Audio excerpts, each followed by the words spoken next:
Hey, it's Dorleen. Welcome to my channel. I'm going to show you a quick series of pictures. My husband made these planter boxes for me and I decided to decorate them. I am going to show you or talk a little bit more about how I made stencils with my Cricut. Hold on, here it is. Hey, I got about halfway through this project and I realized I probably should be filming. So I'm actually using Cricut stencil material or vinyl for the first time, and I was kind of hesitant on what I was supposed to do, even though it's super simple. I don't know why. I think I may be overthinking, but I just thought I'd do this video in case you were also concerned. So I have been painting. My husband made me some planter boxes, just kind of plain wood, and I painted them bright colors. And we are a sports family, and I always seem to gear towards our teams. And one of them is in blue and gold, which is the Golden State Warriors, and the other is in black and orange, which is our San Francisco Giants. So I searched through Design Space because I am a Cricut Design Space Access member. I think that's, and they had like over 3,000 different like gardening words or phrases. And as I was scrolling through the thousands, like I said, or I should say hundreds, I started seeing stuff that I thought, hey, you could kind of carry it over to like a sports theme without being too sports theme, because I didn't want to designate them as, put a Giants logo, things like that. Kind of been there, done that. So I really liked the rooting for you, because in my mind it reminded me of like baseball, because the root for the home team, everybody's heard that Take Me Out to the Ballpark song.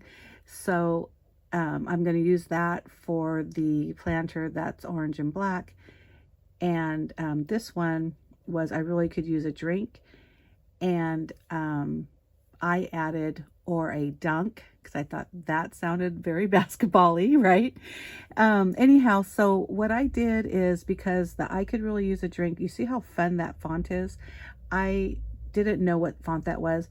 So I basically, again, I probably should have done this, filmed it, but I duplicated those sections and I contoured out the letters I didn't need, but basically I kept words like, I kept the O and the R, the A and the dunk, or the D-U-N-K, and then I combined them and I moved them and I did this and that, and eventually came up with or a dunk, just so I had the same font.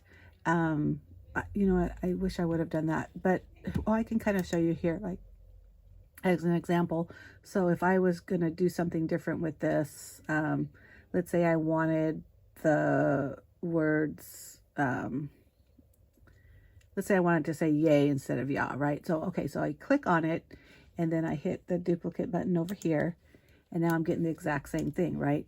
And then you hit the contour button that's down here, and what I did is I hid all contours, which basically means I'm going to get rid of everything. Now the problem is it won't get rid of everything. There's always kind of like the main image, which is the whole word rootin'. But once you select another image, you can get rid of that. So let's say I was going to do YA and then add a Y next to it. So all I want is the Y. At this point, I could click on that and now it's gone. Click off. See, now I have the Y.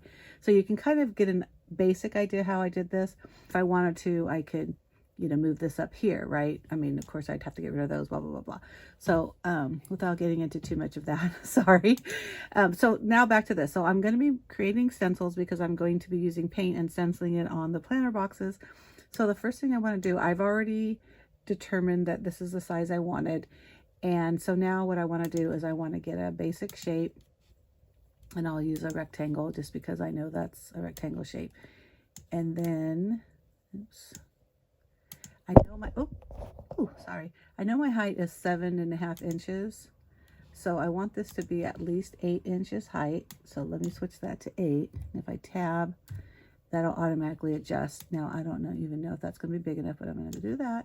I'm going to arrange it, bring it all the way to the back, and make sure I have, I definitely need it to be bigger than that, because you see how it's barely any room, and you do need a little bit of room to work when you're stenciling.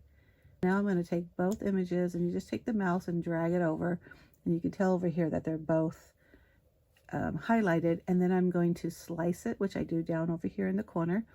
I don't know if you can see my mouse, that's why I'm pointing it out. And then once I slice it, kind of looks the same, right? But I could start removing stuff. There you go. I don't need these two portions, so I could hit the trash. And that is how I'm going to make my stencil.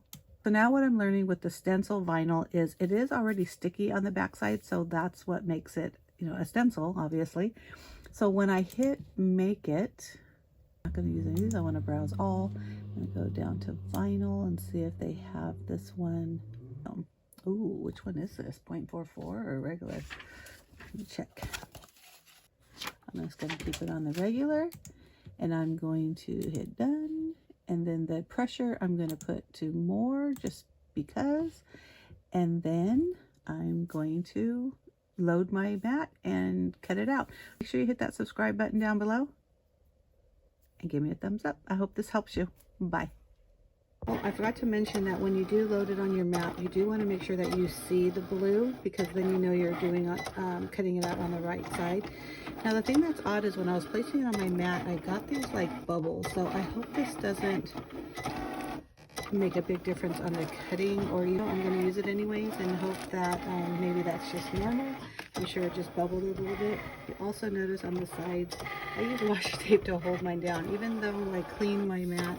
And some of them are even, they still feel pretty sticky. I still like to add a little bit of washi tape or like painter's tape, something like that, just to make sure that it doesn't adjust off the mat. Anyhow, we'll continue with the project soon. Thanks for watching. Here are the final boxes. I really love the way they turned out, and I hope you do too. If you do, don't forget to give me a thumbs up. Make sure you hit subscribe. I do post 2 videos a week. One is always scrapbooking, and the second is whatever it is I'm creating in the command center, which is the name of my blog and also my scrap room. Although this was outside, but you get the point. So I hope you enjoyed it. Like I said, give me a thumbs up. Don't forget to hit subscribe, and I want to thank you so much for watching. Bye.